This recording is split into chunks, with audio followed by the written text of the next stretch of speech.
Hey guys, what's up? Welcome back to Money Talks. I just want to thank you and for joining us today.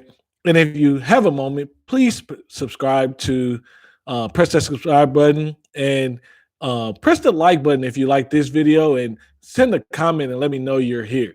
Today, I'm going to talk a little bit about just being financially healthy and what that actually looks like. Oftentimes when you're in a group of friends or when you sit around coworkers, it's so easy to fall into that emotion of envy, jealousy, or just, hey, I wish I had their problem, uh, but not really actually understanding the reality of it. So I'm going to talk through a couple things that I think will assist you as far as understanding where you are and things you can do to actually move yourself further. And this might actually be a series because as I thought about the content, I realized if I'm 30 or if I'm 40 or if I'm 50 or even if I'm 20, how can I really tell, am I on the right track? So there may be more to come on that, but just as a general sense, I want you to understand kind of what are things to help you. So, from the basic level, number one, I want you to understand, are you actually sitting down every month, writing down your budget, making a spending plan, and understand what you have in the month and where it's going? It's so important, and I cannot stress enough that you need to be able at any moment to come through the month as the month progresses, because things change as the day goes on, each day, each week, each even hour. That at a moment's notice, you may need to look and see, hey, do I even have money to afford this item? Or hey, I had this car repair or something of that nature. Can I get it done based off my schedule, based off where my finances are right now? And be able to make good, objective, informed decisions. I I know it's a lot of things that you can't really understand. Will it happen in life? And can I really be prepared for any and everything? And the fact is, you can't necessarily be prepared for the magnitude of what event may occur. So someone may get sick, but you may not know the brevity of that illness. And you can't really prepare for what type of surgeries or what type of medicine and the cost that may be associated with that. The same thing as a car repair. At a moment's notice, you could have had just the slightest um, engine issue or tire issue that will cause you to have to replace or come up with 25 or $3,000 and really kind of shift money do I have and do I know where everything is going every month. And it's not a practice that you will always keep, but what will happen is you will go and you will grow into a groove to where as you're moving in your finances and you're putting things in behavior, you'll instill a behaviors that becomes your personal system. So you don't have to question, do you know what's going on? You already know because you're acting within that system. Number two, not just get rid of credit card debt, but how do I have to pay for items? So when you have credit card debt and when you have debt in general, really think about, is it an adequate proportion? Are you taking on a reasonable amount of debt that you can pay off? And for what reasons did you use debt? And the good reason for that, or a good way to measure that, is by looking at your credit card bill. What are the things you actually purchase on your credit card bill? Did you use it for food? Well, paying $20 for a meal on your credit card isn't bad. But if you're doing this repetitively and over time and never paying that bill completely off, that's an indication that you're not living in a financially healthy way that will prevent you from making real financial progress because you're not understanding the importance of, hey, if I put something on credit, I really need to pay it off. And so my rule is don't put something on credit for which you don't have the cash in the bank to pay it off. I don't pay my credit card bill when the bill comes due. I pay it way before. Honestly, once that charge posts to my credit card bill, I'm usually paying that bill right away. And the purpose of that is so, yeah, the payment is going to get reported, but that way I don't allow those purchases to stack up on me and then get myself out of control. So really understand the boundary line that you need to set with credit cards and make sure it's appropriate. Sure, it's one trip, but one trip turns into two. And then before you know it, something happens at the home that you have to get repaired. And all you could do, and you intentionally, or you started off thinking, oh, I think I'm gonna go ahead and pay this credit card off. Or oh, I'm just gonna have this amount on here for a couple months, that'll be okay. But the thing is, you never know with credit what your income is going to look like, because as the market changes from day to day, so can your income. Meaning, yeah, there are indicators where employers actually will shut down, and you can kind of tell your stores that's closed down, they just kind of came into work that day, just as normal, and yet they were handed, "Hey, we have to shut down."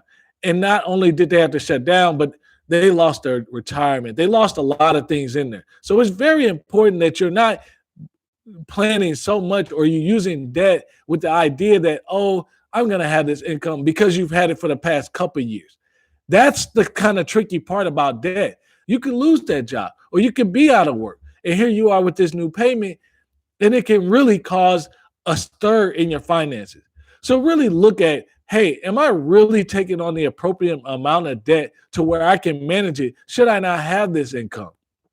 And that will actually take me to the third point. Do you actually have cash set aside so that your first go-to when you make a purchase is, I can pay with cash? Yeah, I get it. There are points and there are things that you can make your money stretch a little bit further. But do you actually have the cash on hand so that can you handle your bills for 1 month or 3 months or 6 months, or for a real blessing, a year?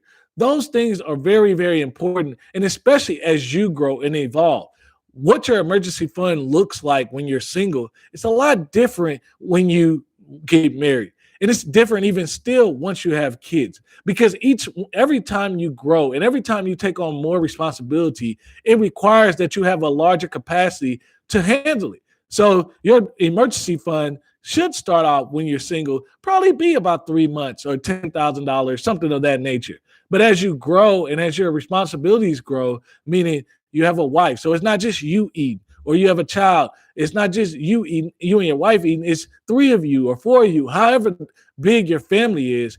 There's nothing wrong with that, but you should have adequate cash to supply you all for your needs should you lose an income.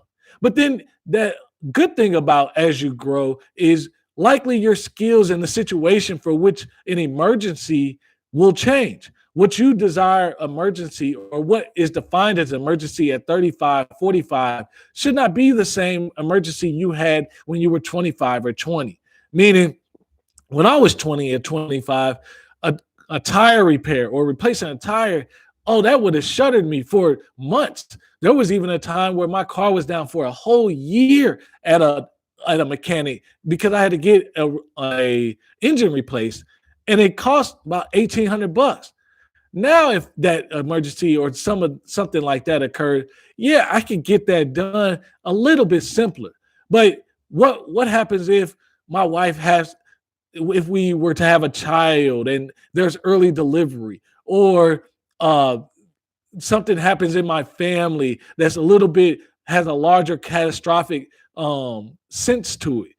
Those are the type of things that maybe I am a little bit more prepared for. And the tire is just kind of, oh, you kind of go through the day. It's a little bit easier to take care of. Sure, it's the inconvenience, but it doesn't rock my world. It doesn't cause me to pause as much.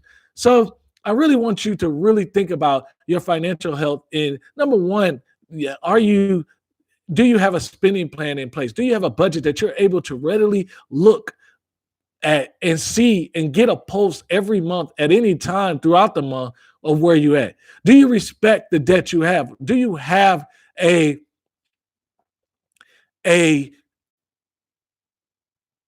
plan in place? Do you respect credit cards? Do you have a debt amount? Do you understand the amount you're taking on so that you can really take control of your finances? And just because you took on debt, it's not knocking you off track for your goals.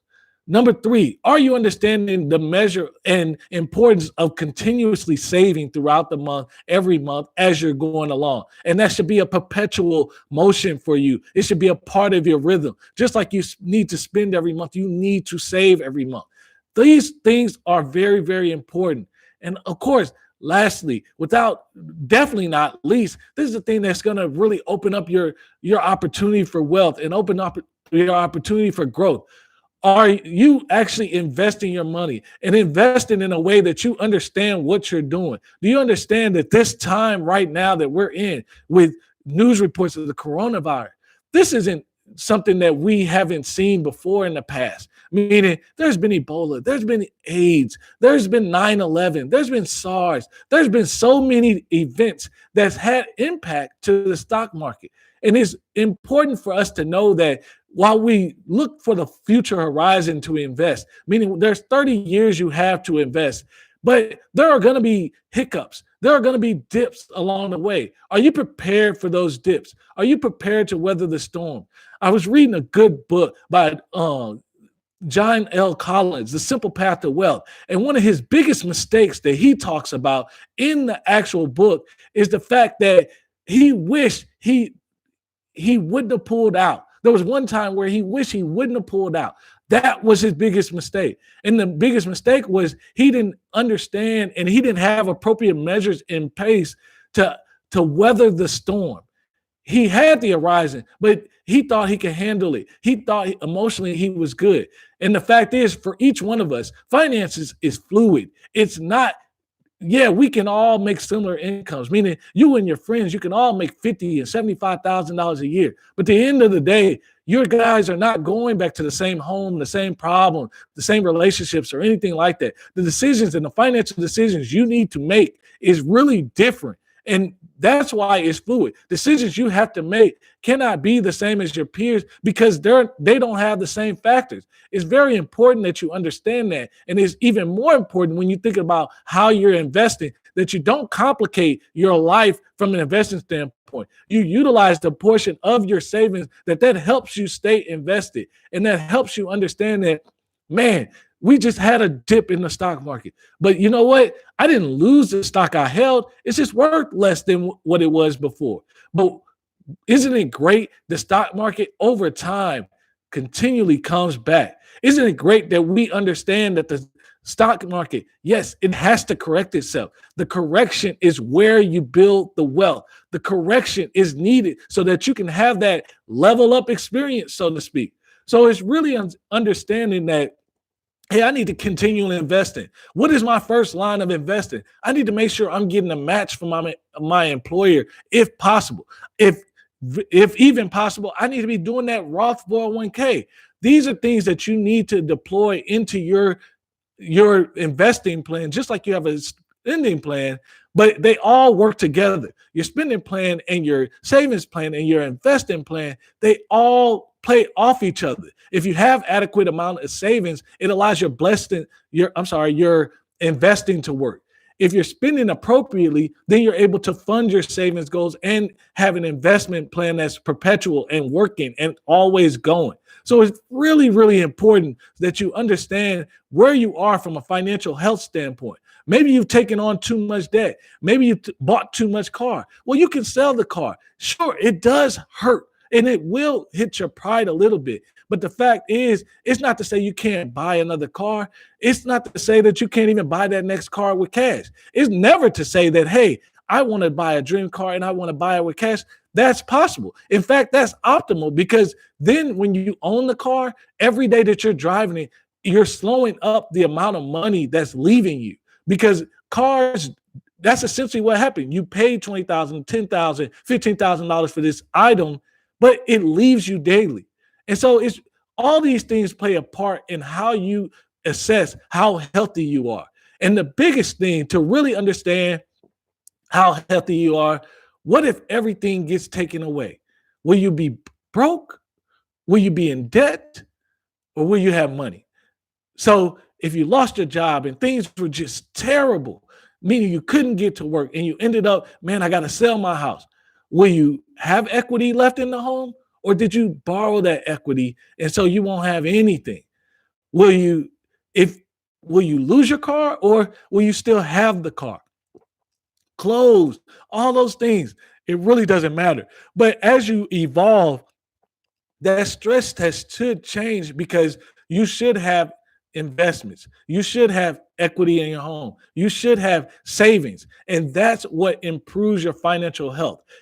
Some of this can be done just very quickly. So you can have a spending plan tomorrow. You can begin to save tomorrow, but really building in that cushion to where basically you're saying it will take a large event to happen in my life for me to become destitute or really not have money to control. And that's ultimately what you want to happen, where you don't want a tire to blow you over. You want a catastrophic event that means, hey, this thing has to wipe out 2, 3, $4 million worth of something in order for me to go back to zero.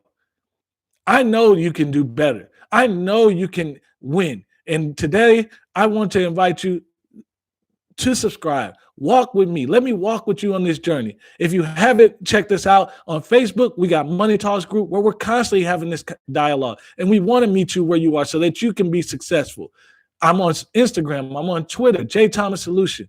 I appreciate you tuning in today, and I can't wait to see you soon.